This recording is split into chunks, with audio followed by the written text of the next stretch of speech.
Next on Inside Indiana Business. Big things coming potentially for the Indiana Fever. Caitlin Clark continues to shimmer. The Caitlin Clark Show coming to Indianapolis. How college basketball's most electrifying player going pro could just reignite a franchise and a city.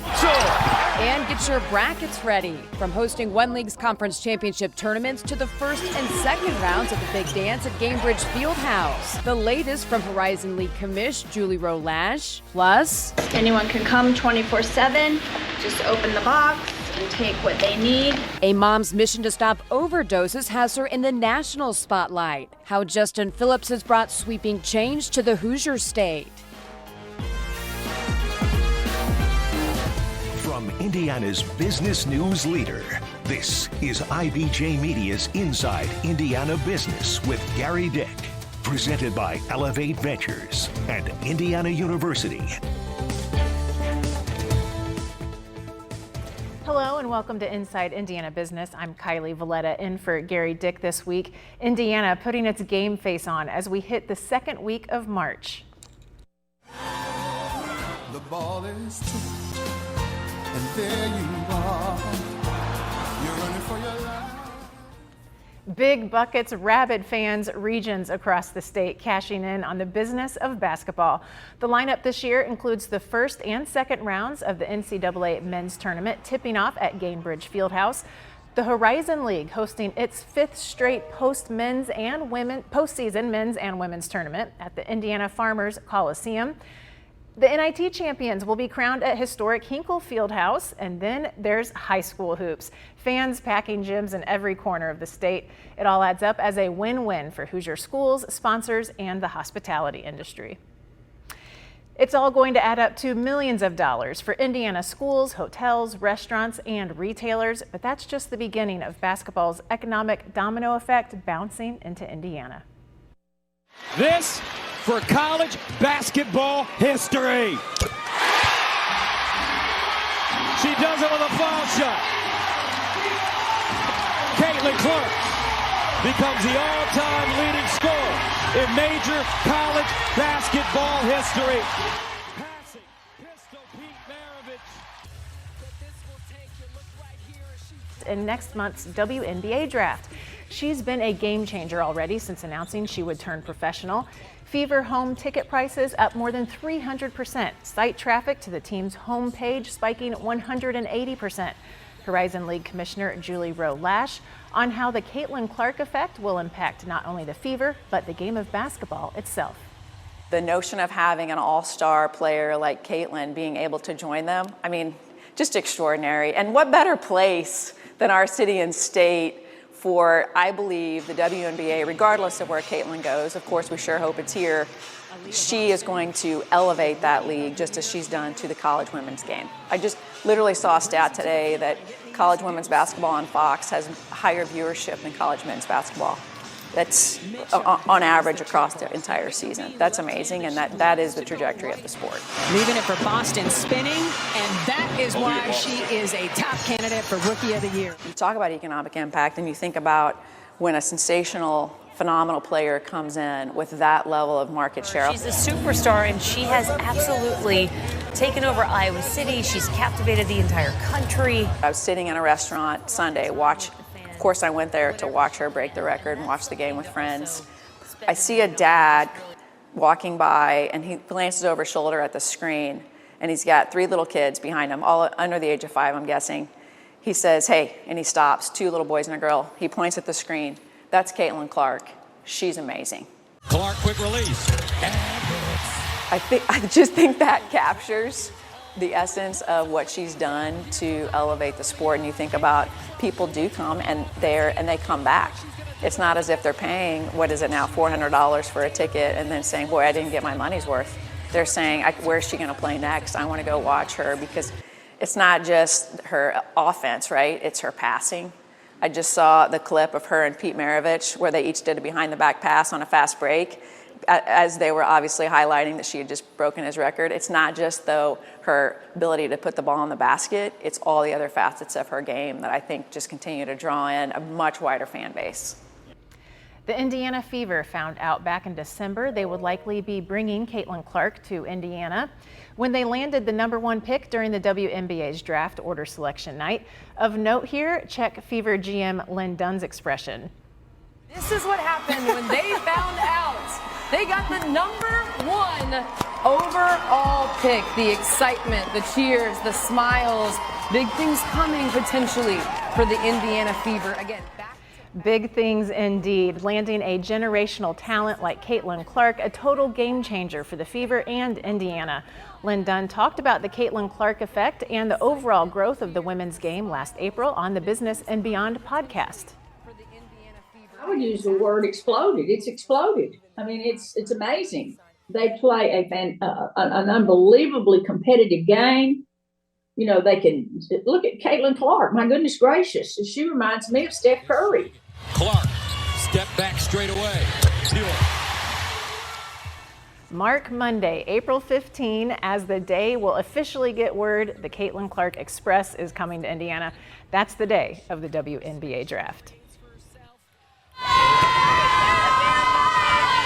Good time in 3 years. Parker finding Drew Lauder, who knocks down the three. As we mentioned at the top of the show, the Horizon League is also driving big bucks into Indiana's economy. Postseason tourney action for the teams starts Monday at the Indiana Farmers Coliseum. Horizon League Commissioner Julie Rowe-Lash on why Indianapolis is the perfect host city.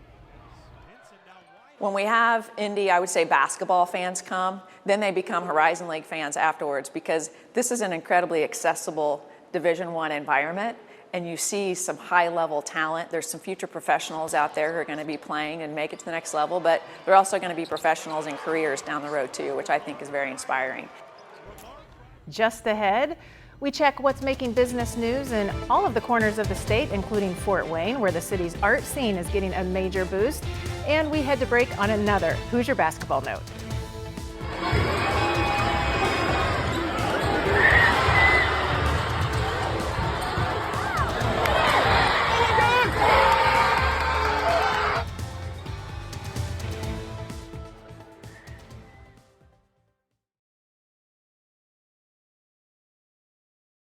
Here's what's making news around Indiana. Brought to you by the Indiana Association of Realtors. Indiana's 21,000 realtors. The neighbors you know, the experts you can count on.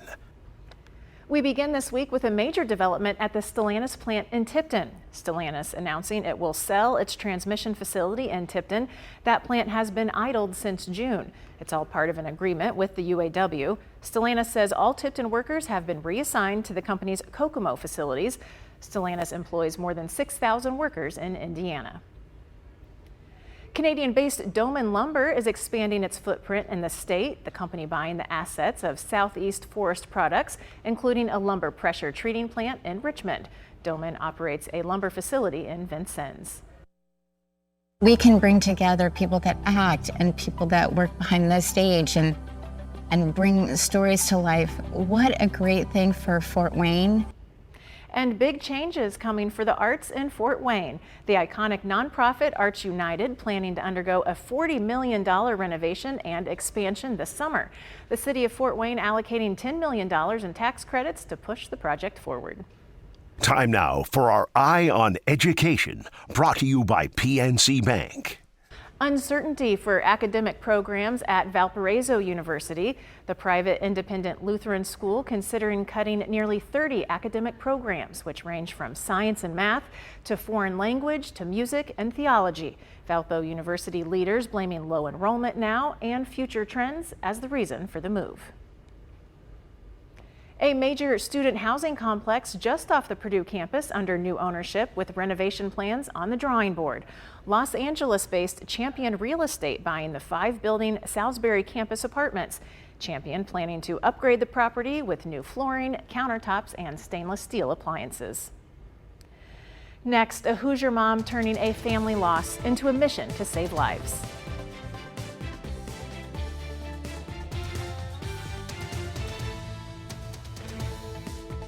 And in this week's IBJ, what Indiana businesses are doing to gear up for the generational solar eclipse coming up here in just a few weeks. IBJ is on the lookout for Hoosier companies that are on fire. Nominations now being accepted for Fast 25, IBJ's exclusive list of the fastest growing companies in Central Indiana. Submit your nomination by March 4th at ibj.com/nominations.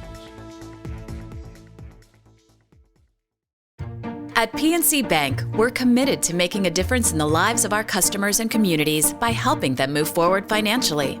As a Main Street bank, we try to do right by our customers with every encounter. Our local teams offer personalized financial advice to help guide you in making the best decision. We're proud to be part of your community. PNC Bank. See how we can make a difference for you at pnc.com. Copyright 2022, the PNC Financial Services Group, Inc., all rights reserved. For me, I just wish I understood opioids better, and because there were things, in hindsight I would have done differently. An Indiana mom on a mission to turn her young son's drug overdose into a campaign to save lives. USA Today is celebrating its 2024 Women of the Year, naming one inspirational woman from each state. Indiana's honoree is a mom who turned her grief into action. Justin Phillips has helped move mountains in Indiana's opioid epidemic, but the progress came at a devastating price. Her son, Aaron, died 11 years ago when he overdosed on heroin. Her response is why USA Today just named her one of the most inspiring women across America.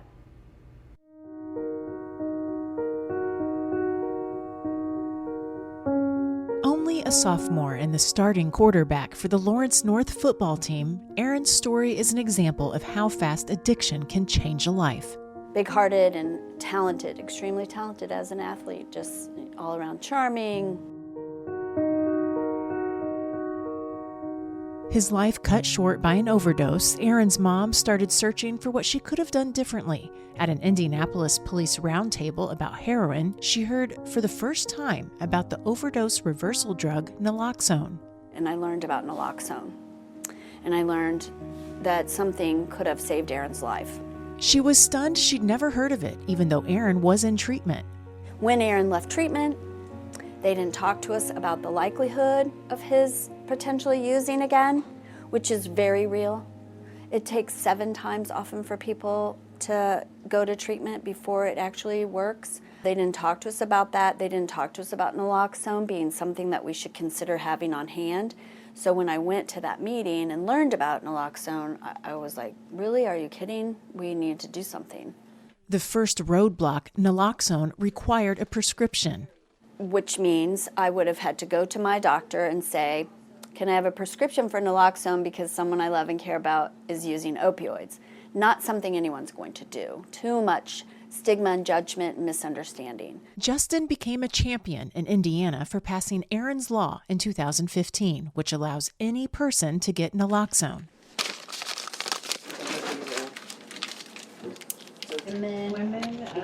24,000 doses per month are prepped by her team, Overdose Lifeline, the nonprofit she created to help people with substance use disorder and their families. Anyone can come 24/7, just open the box and take what they need. The naloxone is sent all over the state, stocking boxes like this one and vending machines, making it as easy to get as possible. Because she lost Aaron so young and knows 90% of addictions start during the teen years, a second mission of Overdose Lifeline is connecting with youth. I come to Camp Mariposa because my mom, she has a problem. Her nonprofit created Camp Mariposa, a year-round camp experience for kids and teens who have a family member with substance use disorder. Camp Mariposa has helped me a lot. You're basically spending time with the people who understand what you're going through. Overdose Lifeline has created several other prevention programs. The latest is for babies. The nonprofit recently opened Heart Rock, a recovery house in Indianapolis for pregnant women and moms with substance use disorder. We have like 8 babies over there that are all going to crawl at the same time, and these kids are having a different chance. And I think between Heart Rock and Camp Mariposa, that I believe we're going to potentially really be able to change the trajectory for substance use disorder for kids, and that would be where my heart lies the most. Being named among USA Today's Women of the Year honors a decade's worth of turning tragedy into change. It's very bittersweet because I'd trade it all for Aaron. Were it not for Aaron, there's a lot of things that I wouldn't have in my life today that I feel grateful for. So it's just an honor and a privilege, and I do it for all the kids and all the moms and dads. Great example of a mom working for change here in Indiana. We've got a few other business stories here making headlines in Indiana. The University of Chicago just weeks away from opening its first freestanding facility in Indiana. The health system planning to open an $86 million multi-specialty care center and micro-hospital in Crown Point at the end of April. This is a big deal for Northwest Indiana. The facility will employ 200 workers and is expected to treat 110,000 patients a year. And a new healthcare option for people living in Northwest Indiana. Valparaiso-based community healthcare center HealthLink opening its new facility in Michigan City this past week. The $15 million campus is 3 times bigger than HealthLink's previous clinic and is located near Ivy Tech's Michigan City campus. Up next, a basketball pioneer, trailblazer, and legend. Why the Horizon League is honoring Coach John McLendon when we come back.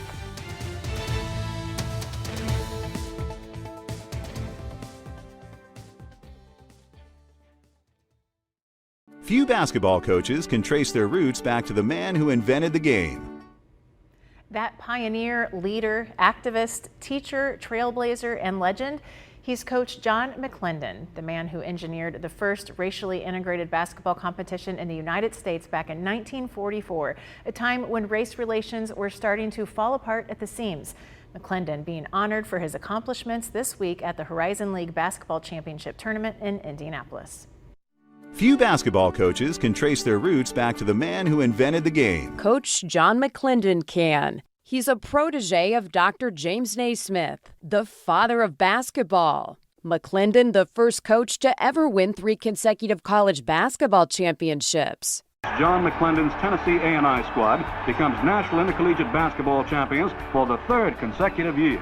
His achievements was unparalleled at that time, and he was breaking new ground even under the circumstances of segregation. McLendon was the first black coach hired in the United States at a predominantly white institution, Cleveland State, a member of the Horizon League. But before going there, Coach McLendon made his mark in history organizing a secret basketball game in 1944 between his North Carolina Central squad, a team made up of African-American players, against what was then known as Duke Medical School. So they arranged a secret game, no fans, because this was before integration. This was before we even had desegregated the military during the World Wars. So this was really a critical point in history. I mean, again, we're back 80 years, but these 2 teams came together to compete to figure out who, in fact, was the best team. This year marks the 80th anniversary of McLendon's secret game, and the Horizon League is planning on celebrating this milestone in civil rights history at its conference championship tournament in Indianapolis this week. What a story. Coach John McLendon, a true pioneer in every sense of the word. We leave you this week with music for the soul from Southeast Indiana. Madison, a small city perched on the banks of the Ohio River, making big noise in the world of music. More on how Madison is on a mission to become the next big Midwest music city on next week's Inside Indiana Business. Have a great week.